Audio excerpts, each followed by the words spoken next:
अस्सलाम वालेकुम dear students, उम्मीद है कि आप सब ठीक होंगे और आप सब लोगों का सही से जा रहा होगा। डियर स्टूडेंट्स, आज हम कॉन्स्टिट्यूशनल डिज़ाइन के लिए हमने एक प्रैक्टिस लाई है, एक एग्ज़ाम प्रैक्टिस लाई है।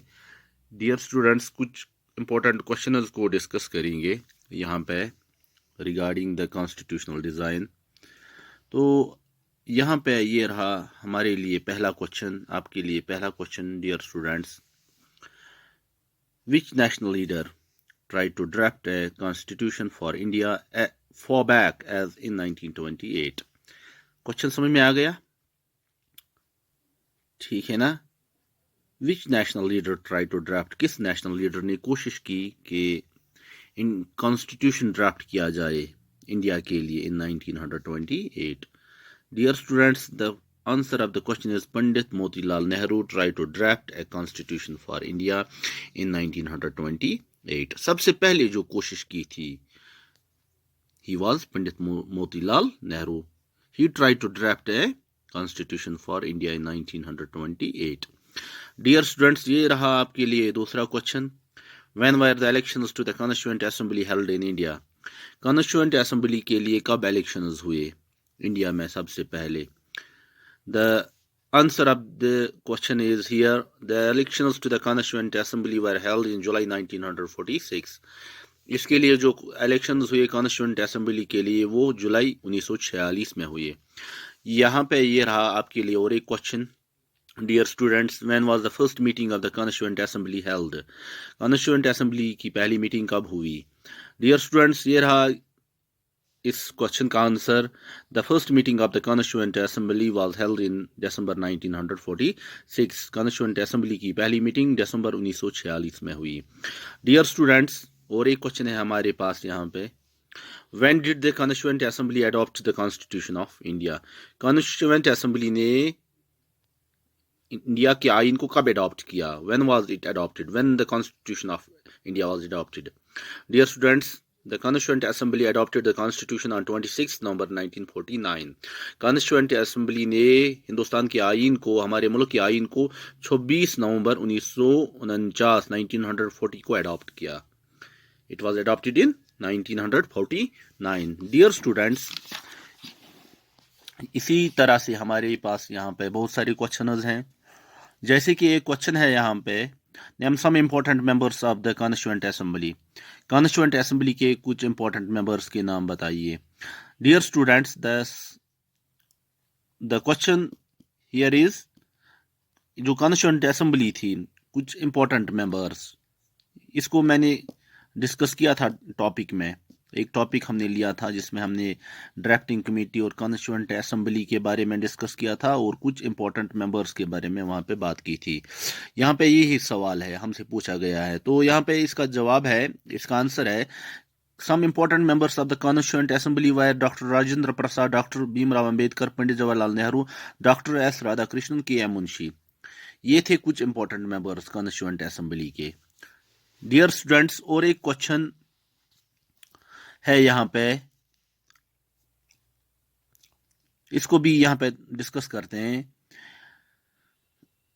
Here is the question, which country has the largest written constitution of the world?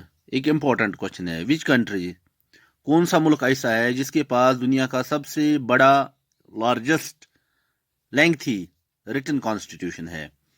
ठीक है ना? इंडिया। इसका आंसर जो है, India has the largest written constitution of the world, that is India.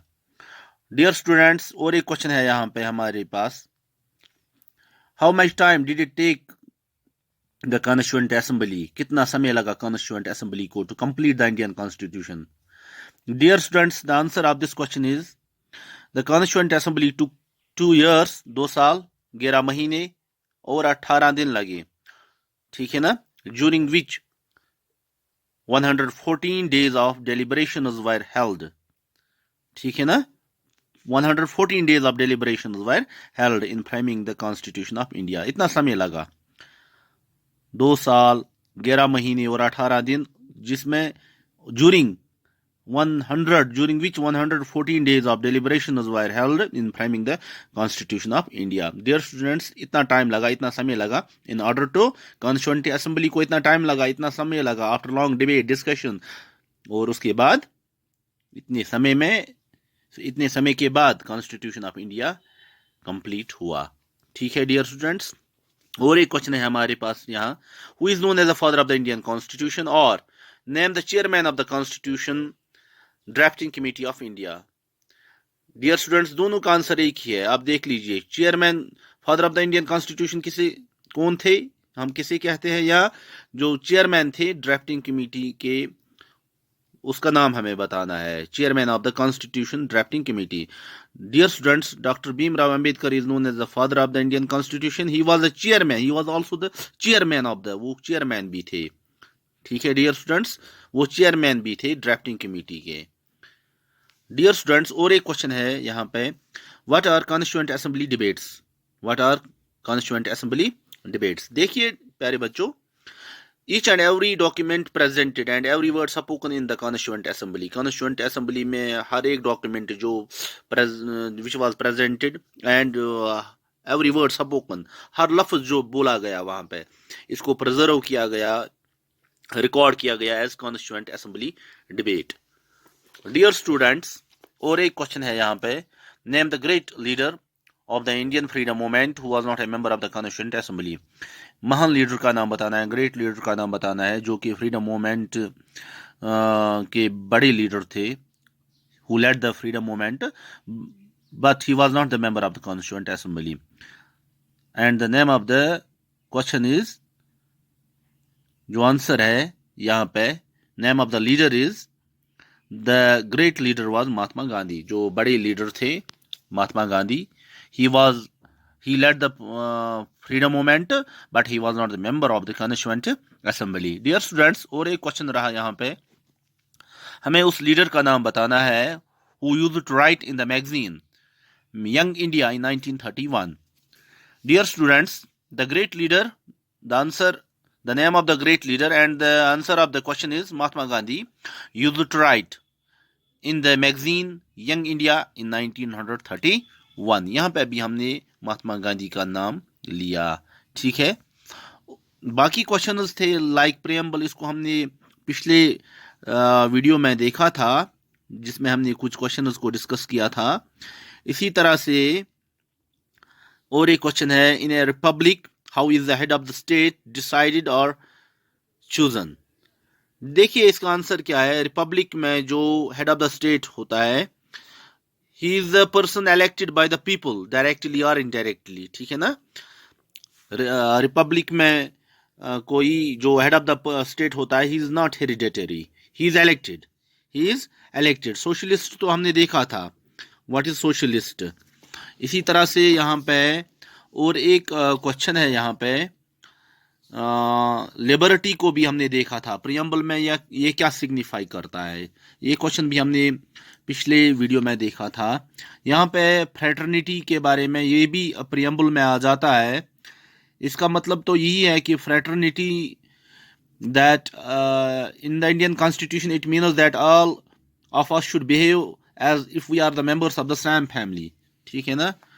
No one should be treated as inferior, वो तो हमने देखा था. डियर स्टूडेंट्स, एक इंपॉर्टेंट क्वेश्चन है यहाँ पे, एक important question, which part of the Indian constitution is called the soul of the constitution. Which part of the Indian constitution का, हिंदुस्तान के आईन का कौन सा हिस्सा ऐसा है, कौन सा पार्ट ऐसा है जिसे हम कहते हैं soul of the constitution. That is the preamble. The preamble of the Indian constitution is called the soul of the constitution. Preamble को हम डियर स्टूडेंट्स कहते हैं soul of the constitution. Dear students, ये थे आज के कुछ क्वेश्चंस और उनके आंसर्स. डियर स्टूडेंट्स, मिलते हैं अब अगले टॉपिक में, अगले वीडियो में, अगले लेक्चर में. तब तक खुदा हाफिज, अस्सलामु अलैकुम.